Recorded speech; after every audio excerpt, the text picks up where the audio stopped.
Mas eu tenho que recuperar uma pergunta aqui que veio pelo chat. Sei. E a pessoa diz o seguinte, Caio, o evangelho não tem que ser entendido como integral? Como separar corpo de espírito? Não podemos utilizar as ciências sociais também como instrumentos para promover a libertação do ser humano em toda a sua existência? Nesse sentido, marxismo e cristianismo têm pontos em comum?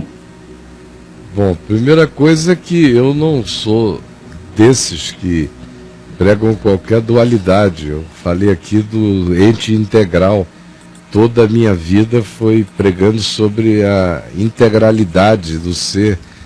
Hoje mesmo aqui eu comecei falando sobre a não sobrenaturalidade do discípulo, sobre a totalidade da existência dele em todas as dimensões, e como cada uma dessas coisas precisa ser levada em consideração em todas as medidas, que pão é pão, que palavra é palavra.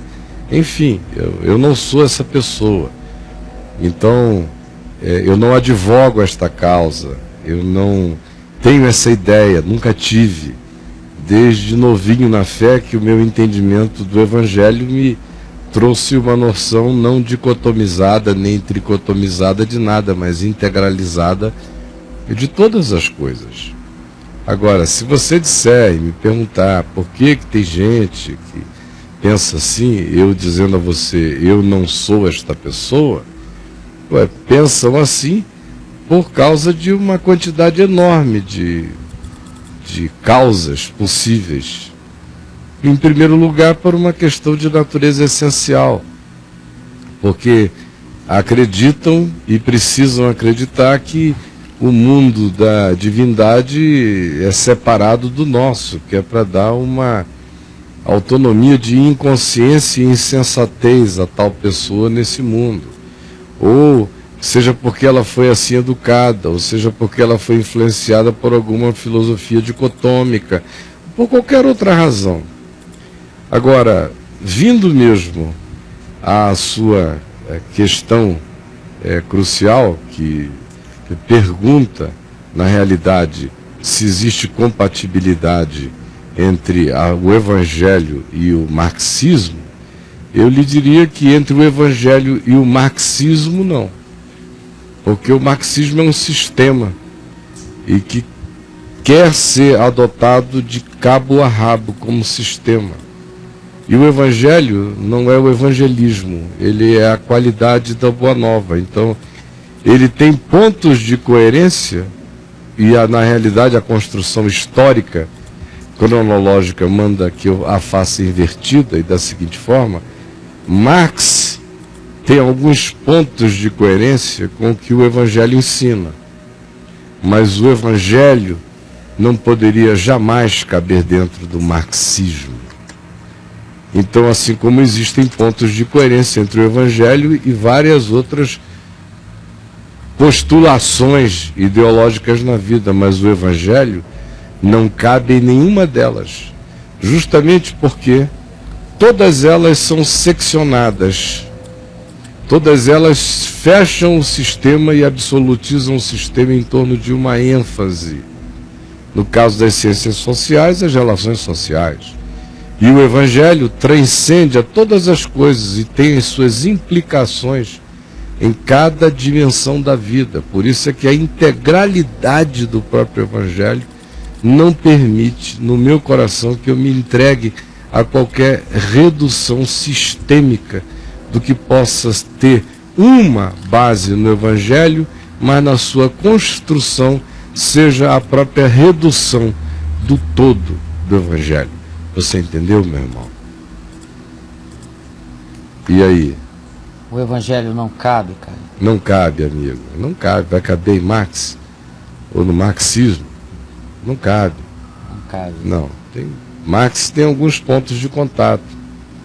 E agora o marxismo, meu Deus, dá chutes para fora em todas as direções. E assim qualquer outro ismo.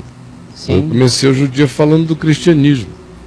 Ora, se o cristianismo se torna essa antítese de Cristo, como é que o marxismo teria melhores chances, já partindo de um pressuposto que tem alguns aspectos de semelhança com a proposta do Evangelho, mas de outro lado já é a tirania da proposta do Evangelho, já é transformar o que o Evangelho produz como liberalidade, generosidade, solidariedade, espírito de comunidade, numa ordem estatal, já é a tirania da pseudo-bondade, que na história a gente viu a desgraça que produz também.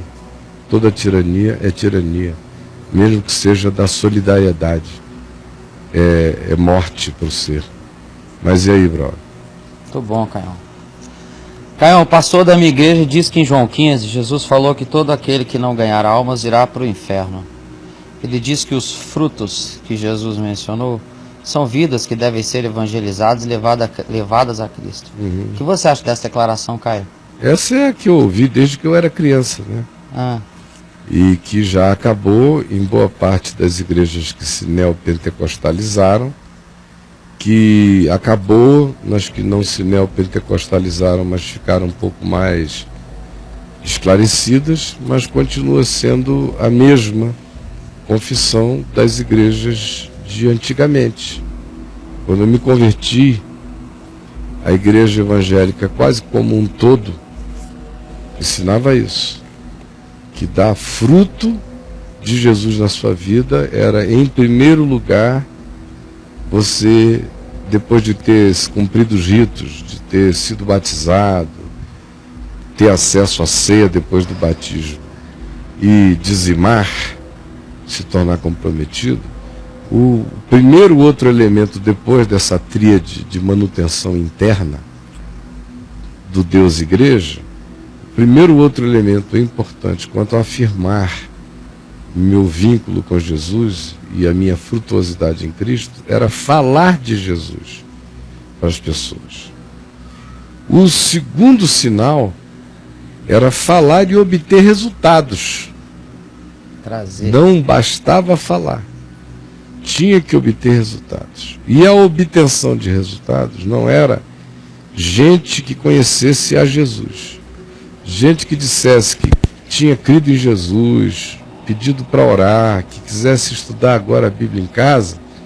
Na melhor das hipóteses, era considerada amiga do Evangelho, era considerada uma pretendente. Amiga do Evangelho? Ela só se tornava, de fato, uma pessoa de Jesus e do Evangelho no dia que ela se congregasse. Sem congregação não há salvação, não há confirmação da salvação. Então esse é o script ensinado o tempo todo. E aí o Evangelho, a pregação dessa evangelichatificação, que é o que acaba acontecendo, porque o cara vai se tornando um evangelichato, não é? Um chatogélico. Chatogélico. Um chatolista, porque ele tem essa obrigação. Faz parte do compromisso dele com Jesus ser chato. Faz parte do compromisso dele com Jesus encher o saco dos outros. Faz parte do compromisso dele com Jesus não dar sossego a ninguém, em nenhum ambiente. Faz parte da santidade dele exclamar ou fazer uma interjeição negativa no meio de uma besteira que alguém fale e outros riam num lugar. Faz parte da santarice dele. Faz parte do frutuar em Cristo o tornar-se esse ser religioso, cansativo, antipático, inoportuno, desagradável, porque isso é dar fruto em Jesus. E se você puder contabilizar o fruto e integrar esse capital humano à frequência, à agremiação, então você é o homem da hora, você é o cara de Deus. Esse cara sou eu. Esse cara é você. Se você fizer fechar esse círculo, quanto mais você trouxer, maior é o seu poder ali dentro. Então esse é um scriptzinho que tem por aí, que muita gente se alimentou dele. Boa parte do espírito de missões na cristandade foi alimentada por essa noção de fruto. Porque quanto mais distante de casa fosse o empreendimento, maior era a consagração do indivíduo. Quanto mais ele tivesse que atravessar um oceano, aprender uma outra língua, viver em situações de total dificuldade, maior era a glória galardoada dele quando ele voltasse para sua terra natal de tempos em tempos para renovar e reanimar o coração das pessoas com que ele estivesse falando e fazendo no lugar. Maior era o olhar da projeção, dizendo: meu Deus, esse indivíduo realmente serve a Cristo. Porque era tudo vinculado a esse ministério de fazer o nome de Jesus conhecido. E quanto mais alguém o fizesse, trouxesse resultados e apresentasse frutos, maior seria esse indivíduo no ranking geral das apreciações. Até Deus levantava para aplaudir. Os anjos não sabiam o que fazer. O povo dizia: mas o Senhor tem milhões de estrelas brilhando nos céus, porque o Senhor é um homem que traz muita gente a Cristo. O Senhor abre a boca e as pessoas se convertem. Como não é grande o seu galardão? Porque esse é o fruto. E aí o cara pode brigar com a mulher e lá em cima fazer o show dele, depois convidar alguns a virem à frente: levante a mão, bem, aceite a Jesus. O cara vai lá, aí contam ali, tem 25 que choraram e que assinaram a ficha. Aí ele vai para casa justificado, para continuar a ser o mesmo agressor da esposa, para ser o mesmo indivíduo que é um evangelista mentiroso, um evangelástico nos dados que traz para os outros, se torna um materialista que fica fazendo contagem de números como se fossem votos para um ranqueamento, para uma subida. E essa é a doença que estragou o que deveria ser só: Pedro, tu me amas? E a resposta é: eu te amo. Então, cuida das minhas ovelhinhas. Deveria ser só extensão do amor, da devoção, da paixão por Jesus. Deveria ser o meu ato de cuidar dos outros, conforme o meu dom. Se transformou em um fruto mensurável e quantificável que estraga a sabedoria evangelizadora para o lado de fora, que arruína e petrifica o indivíduo para o lado de dentro, que praticamente tira dele toda uma vida interior e faz dele um escravo de contabilidades externas, produz um fariseu de piedades contábeis, e enquanto isso o coração dele vai ficando vazio do fruto único, genuíno do Espírito em mim, o fruto de Jesus, o fruto do Evangelho. Não tem dicotomia nem tricotomia, é uma coisa só. Reino de Deus e reino dos céus são a mesma coisa. Salvação, reino de Deus, reino dos céus, tudo isso é a mesma coisa. A habitação de Deus no Espírito é a mesma coisa. Batismo com o Espírito Santo é a mesma coisa. Ser batizado no corpo de Cristo é a mesma coisa. Não existem escalinhas. Deus faz, efetua, e Ele vai realizando o crescimento de cada coisa em nós. Portanto, o fruto é um só. Há um só. Jesus disse: pelos seus frutos os conhecereis. Num contexto em que tinha gente querendo quantificar e mensurabilizar os frutos. Como? Eu expulsei tantos demônios, vê, Senhor. Eu operei tantos milagres, vê, ó Senhor. Eu profetizei, olha o que aconteceu, Senhor. E o Senhor lhes dirá: eu não vos conheci. Eu não andei nesse ambiente dessas contabilidades idolátricas. E o mundo que eu enxergo de frutuosidade, vocês neles nunca apareceram, porque vocês viveram para praticar a iniquidade, não para dar o fruto. Que Jesus disse: pelos seus frutos os conhecereis. Que fruto é esse? É amor.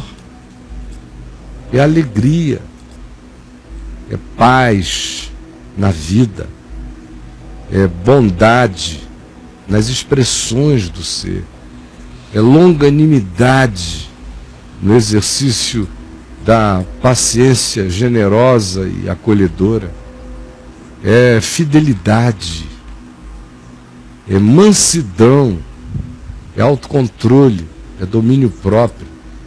Esse é o fruto de Jesus, o fruto do Evangelho em mim. E quem quer que queira substituí-lo por qualquer outra coisa vai produzir um ser pedrado no seu próprio coração. Vocês compreenderam?